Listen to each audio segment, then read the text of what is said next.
आतंकी यासीन मलिक के दावे और उसके बाद मची राजनीति से जुड़ी है। मलिक फिलहाल तिहाड़ जेल में बंद है। टेरर फंडिंग के मामले में उम्र कैद की सजा काटते हुए केस की जांच एनआईए कर रही है। एजेंसी ने मलिक के लिए मौत की सजा की डिमांड की है।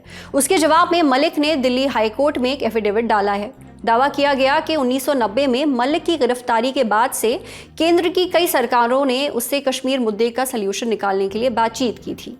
सरकारों में वीपी सिंह से लेकर मनमोहन सिंह के नेतृत्व वाली यूपीए शामिल है। एफिडेविट में मलिक की आतंकी हाफिज सईद से मुलाकात का भी जिक्र है। दावा है कि मुलाकात के लिए साल 2006 में इंटेलिजेंस ब्यूरो यानी आईबी के तत्कालीन विशेष निदेशक वीके जोशी ने रिक्वेस्ट की थी। एफिडेविट के मुताबिक जोशी ने मलिक से कहा कि मुलाकात का इस्तेमाल न केवल पाकिस्तानी नेताओं के साथ बल्कि हाफिज समेत आतंकवादी सरगनाओं के साथ बातचीत करने के लिए करे, जिसमें पीएम मनमोहन सिंह के शांति प्रयासों का समर्थन किया जा सके। इसके बाद मलिक ने हाफिज से मुलाकात की। यासीन मलिक का दावा है कि हाफिज सईद ने जिहादी समूहों का एक सम्मेलन आयोजित किया, जिसमें हाफिज सईद ने आतंकवादियों से शांति अपनाने की रिक्वेस्ट की थी। एफिडेविट के मुताबिक उस मुलाकात के बाद मलिक भारत आकर उसने उस समय पीएम रहे मनमोहन सिंह और राष्ट्रीय सुरक्षा सलाहकार एनके नारायण से मुलाकात की। उनसे मिलकर हाफिज सईद से मुलाकात की जानकारी दी, जिस पर मनमोहन सिंह ने उसके एफर्ट, टाइम, पेशेंस और डेडिकेशन के लिए थैंक यू कहा। लेकिन मलिक का दावा है कि बाद में हाफिज से उसकी मुलाकात को गलत तरीके से पेश किया गया। एफिडेविट में पूर्व पीएम अटल बिहारी वाजपेयी सरकार के साथ भी बातचीत का जिक्र है। जब साल 2000 से 2001 में पीएम रहे अटल बिहारी वाजपेयी ने रमजान में युद्ध विराम की घोषणा की थी। दावा है कि तब मकसद कश्मीर मुद्दे का हल निकालना था। उस वक्त आईबी के स्पेशल डायरेक्टर रहे अजीत डोभाल ने इंटेलिजेंस डायरेक्टर श्यामल दत्ता और एनएसए ब्रजेश मिश्रा के साथ यासीन मलिक की मीटिंग अरेंज कराई थी। एफिडेविट की यह बात सामने आने के बाद नेताओं के रिएक्शंस आए हैं, सुनिए। यासीन मलिक के साथ ये शेकहैंड किया था, बाद में वो लोग टेररिस्ट के साथ, हफीज वगैरह के साथ तो संपर्क में थे, तो पहले भी आया था, एक एफिडेविट के द्वारा हुआ है। मीन्स इनका अप्रोच क्या था? आज देश में टेररिस्ट एक्टिविटी क्यों कम हुआ है? क्योंकि हमारा अप्रोच बहुत स्पष्ट है। ये नॉनसेंस हम टॉलरेट नहीं करते। अगर वो पाकिस्तान में भी बैठते हैं तो इसका परपेट्रेटर जहां भी बैठे हो, ये जो योजना करके उधर बैठ के इधर से चलाते हैं, ऐसे अभी नहीं होता है। तो जैसे प्रधानमंत्री जी ने और गृह मंत्री जी ने बार बार कहा है, रक्षा मंत्री ने घुस के मारेंगे, ये तो हो रहा है। अभी तो यासीन मलिक को पकड़ के अंदर डाले, ये प्रधानमंत्री जी के निवास में जाके उनको बिरयानी खिलाते थे। ये लोग इनके क्या अपेक्षा कर सकते, इसीलिए लोग उनको तिरस्कार कर रहे हैं ना। दूसरी सुर्खी एक भारतीय इंजीनियर से जुड़ी है। आरोप है कि वो नस्ल भेद के खिलाफ आवाज उठा रहा था, लेकिन ट्रंप की पुलिस ने उसकी हत्या कर दी। 3 सितंबर को अमेरिका के कैलिफोर्निया में, नाम मोहम्मद निजामुद्दीन, उम्र 29 साल। निजामुद्दीन तेलंगाना के महबूब नगर के रहने वाले थे। उनका शरीर अमेरिका के सांता क्लारा के एक अस्पताल में रखा है। उनके पिता मोहम्मद हसनुद्दीन ने 18 सितंबर को तेलंगाना के मुख्यमंत्री रेवंत रेड्डी को एक पत्र लिखा। बेटे की डेड बॉडी भारत लाई जाने की रिक्वेस्ट की। उनका साथ दिया मजलिस बचाओ तहरीक पार्टी के प्रवक्ता अमजद उल्लाह खान ने। उन्होंने विदेश मंत्री एस जयशंकर से मदद की अपील की है। अब बात निजामुद्दीन की मौत कैसे हुई, इसका क्लियर जवाब अभी तक नहीं मिला है।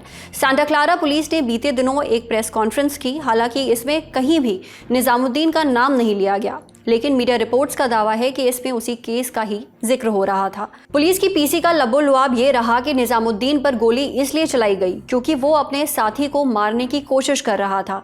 हालांकि एक दावा ये भी है कि निजामुद्दीन को पुलिस ने एक मुठभेड़ में मारा है, लेकिन पुलिस की तरफ से इसकी पुष्टि नहीं की गई है। एक थ्योरी उनके लिंक्डइन पोस्ट को लेकर भी चल रही है, जिसमें निजामुद्दीन ने नस्लवाद पर बात की थी। उन्होंने लिंक्डइन पर लिखा था, मैं नस्लवाद का शिकार रहा हूँ, गलत तरीके से नौकरी से निकाला गया। आज मैंने तमाम मुश्किलों के बावजूद अपनी आवाज़ उठाने का फैसला लिया। गूगल में काम करते हुए मुझे ख़राब व्यवहार का सामना करना पड़ा।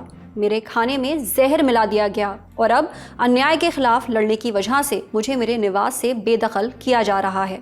मैं कोई संत नहीं हूँ, लेकिन उन्हें ये समझना होगा कि वो भी कोई ईश्वर नहीं है। बाकी फाइलें मैं अगली पोस्ट में अपलोड करूँगा। ये निजामुद्दीन का आखिरी सोशल मीडिया पोस्ट है। परिवार की मांग है कि इस बात की जांच होनी चाहिए कि निजामुद्दीन की हत्या का इस पोस्ट और आरोपों से क्या संबंध है। अगली सुर्खी दिल्ली हाईकोर्ट में पतंजलि डाबर च्यवनप्राश विज्ञापन मामले से जुड़ी है। जुलाई में दिल्ली हाईकोर्ट ने पतंजलि च्यवनप्राश को विज्ञापन में कुछ बदलाव करके चलाने के आदेश दिए थे। रामदेव ने कोर्ट के इस आदेश को चुनौती दी। जस्टिस सी हरिशंकर और जस्टिस ओम प्रकाश शुक्ला की बेंच ने सुनवाई की। कहा, आपने सभी च्यवनप्राश बनाने वालों को बदनाम किया, ये कहकर कि उन्हें इसे बनाने का तरीका नहीं पता। जज ने विज्ञापन को अपमानजनक माना। यह अंतरिम आदेश था जो कोर्ट के विवेक पर आधारित है। हम अपील में क्यों दखल दें? कोर्ट ने यह भी कहा कि अगर उन्हें लगा कि यह अपील बेवजह है तो पतंजलि पर जुर्माना लगाया जाएगा। बेंच की ओर से कहा गया कि वो हर छोटी मोटी अपील को अब स्वीकार नहीं करेंगे। इससे पहले डाबर ने याचिका लगाई थी। दावा किया था कि रामदेव ग्राहकों को गुमराह कर रहे हैं, उसके प्रोडक्ट को बदनाम कर रहे हैं। मामला कोर्ट में गया। सुनवाई में कोर्ट ने पाया कि पतंजलि का टीवी विज्ञापन ये दिखाता है कि बाजार में उपलब्ध अन्य च्यवनप्राश साधारण हैं। कस्टमर को ऐसे प्रोडक्ट्स से समझौता नहीं करना चाहिए जो आयुर्वेदिक ज्ञान और प्राचीन ग्रंथों अनुसार नहीं बनाए गए। जिसके बाद 3 जुलाई को दिल्ली हाईकोर्ट जज मिनी पुष्करना ने पतंजलि को कुछ बदलाव करने के बाद ही विज्ञापन चलाने के निर्देश दिए थे। इन बदलावों को आप स्क्रीन पर देख सकते हैं। प्रिंट विज्ञापनों से 40 जड़ी बूटियों से बने साधारण च्यवनप्राश से क्यों समझौता करें जैसे सेंटेंस हटाएं। टीवी विज्ञापन से जिनको आयुर्वेद और वेदों का ज्ञान नहीं, वे चरक, सुश्रुत, धनवंतरी और च्यवन ऋषि की परंपरा के अनुसार मूल च्यवनप्राश कैसे बना पाएंगे जैसे सेंटेंस हटाएं। वहीं पतंजलि ने अपील में कहा था कि उनके विज्ञापन में डाबर का नाम नहीं है और साधारण शब्द तटस्थ है। इससे पहले के फैसले में भी स्वीकार किया गया है। लाइव लॉ की रिपोर्ट के मुताबिक पतंजलि के वकील ने कोर्ट से इस मामले पर रामदेव और आचार्य बालकृष्ण के साथ डिस्कशन के लिए समय मांगा है। अब इस अपील पर अगली सुनवाई 23 सितंबर को होगी। जो भी जानकारी आएगी हम आपको अपडेट करेंगे। अपने बयानों से अक्सर विवादों में रहने वाले कांग्रेस नेता सैम पित्रोदा फिर से चर्चा में हैं। इस बार उन्होंने पाकिस्तान समेत पड़ोसी मुल्कों को लेकर बयान दिया है जिस पर विवाद हो रहा है। सैम पित्रोदा बोले, उन्हें पाकिस्तान, बांग्लादेश और नेपाल में घर जैसा महसूस होता है। आगे बोले, देश की विदेश नीति का फोकस पड़ोसी देशों पर होना चाहिए। Our foreign policy, according to me, must first focus on our neighborhood. Can we really substantially improve relationship with our neighbors? They are all small. They all need help. They are all going through difficult times, and there is no need to fight. Of course, there is a problem of violence. Of course, there is a problem of terrorism, and all that is there.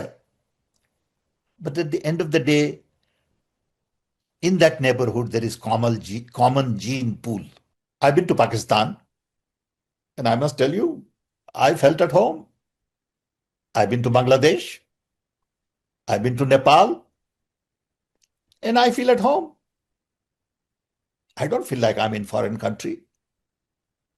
Pitroda के बयान पर BJP नेताओं के reactions आए। इसमें उनके बयान को पाकिस्तान परस्त और एंटी नेशनल बता दिया। वो भी सुन लीजिए।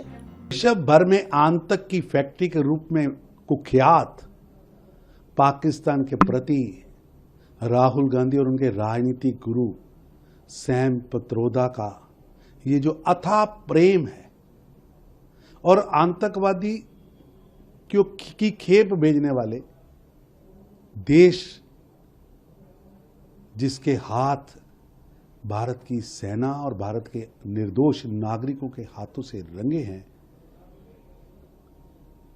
उन्हें घर जैसा लगता है। ये मानसिक दिवालियापन है। देश विरोधी बयान देना,